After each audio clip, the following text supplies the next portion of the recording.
Assalamualaikum warahmatullahi wabarakatuh dan selamat sejahtera kepada semua. Kumpulan kami diberikan nama Three Trees yang merangkumi 3 orang peserta yang terdiri daripada murid tingkatan 4 dan tingkatan 5 dari Sekolah Berasrama Penuh Integrasi Sabak Bernam. Ahli-ahlinya, saya Putri Sarahanis binti Kamal,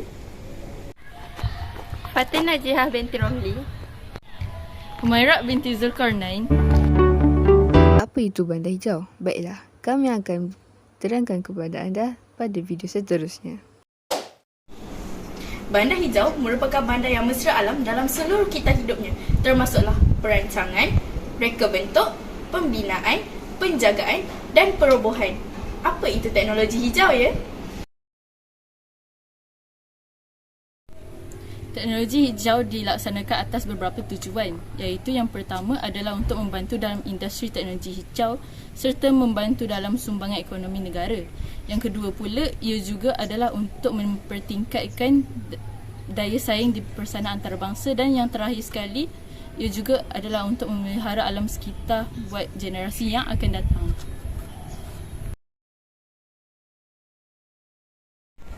Teknologi hijau merangkumi 3 konsep utama, iaitu konsep pertama adalah sektor tenaga, di mana aplikasi teknologi hijau diaplikasikan dalam pembangunan, penggunaan tenaga dan juga permintaan tenaga. Sektor yang kedua pula adalah sektor bangunan, air dan pembersihan sisa, dan juga sektor yang ketiga iaitu sektor yang terakhir sekali adalah sektor pengangkutan, di mana elemen teknologi hijau digunakan dalam pengangkutan dan juga kemudahan awam. Terdapat 3 konsep yang diaplikasikan di kawasan ini, iaitu yang pertama jana kuasa.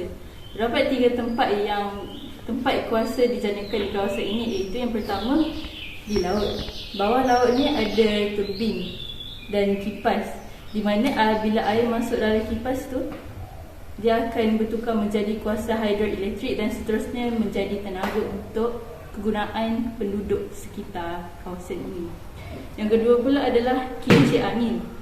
Di kincir angin ini, tempat duduk dia strategik kerana dia berada di atas bukit, dan di atas bukit angin akan lalu melalui kipas ni, dan seterusnya angin tu akan bertukar menjadi tenaga dan disalurkan di kawasan ini.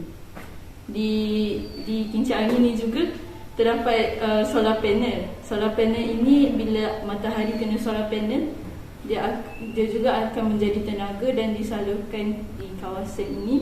Sebagai contoh, lampu ni akan menyala. Lampu ni akan menyala menggunakan tenaga di kincir angin, di kawasan hidroelektrik dan juga di solar panel ini. Dia tidak menggunakan bahan asli, dia hanya menggunakan bahan yang boleh diperbaharui. Seterusnya, dalam sektor pembangunan dan pembersihan sisa dan air, konsep teknologi hijau yang diaplikasikan pada bandar ini ialah yang pertama pada kediaman.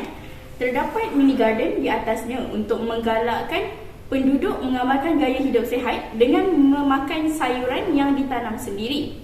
Seterusnya, pada bangunan recycle dan upcycle, di atasnya terdapat panel solar untuk membekalkan tenaga kepada seluruh bangunan tanpa menggunakan tenaga daripada stesen jana kuasa. Seterusnya, untuk bangunan pejabat, terdapat tangki air di atasnya untuk menadah air hujan yang turun untuk membekalkan air ke seluruh bangunan tanpa menggunakan air daripada tangki air utama. Seterusnya, pada bangunan pejabat ini, terdapat tangki air di atasnya yang digunakan untuk menadah air hujan yang turun untuk membekalkan air ke seluruh bangunan tanpa menggunakan air daripada pusat rawatan. Akhir sekali, konsep teknologi hijau yang diaplikasikan pada bandar yang bertemakan Green Haven ini adalah daripada sektor pengangkutan, iaitu penggunaan kereta api laju yang menggunakan tenaga solar sebagai sumber tenaga utamanya.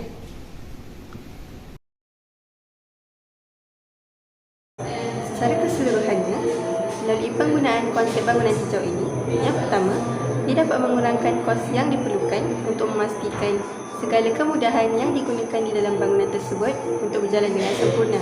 Kedua, teknologi hijau ini dapat menjamin kesihatan serta meningkatkan tahap produktiviti kehidupan seperti kerja penanaman lebih banyak pokok di bangunan atau kawasan perbandaran yang dapat menaik taraf sistem pengudaraan sekaligus mengurangkan risiko asma dan kanser paru-paru.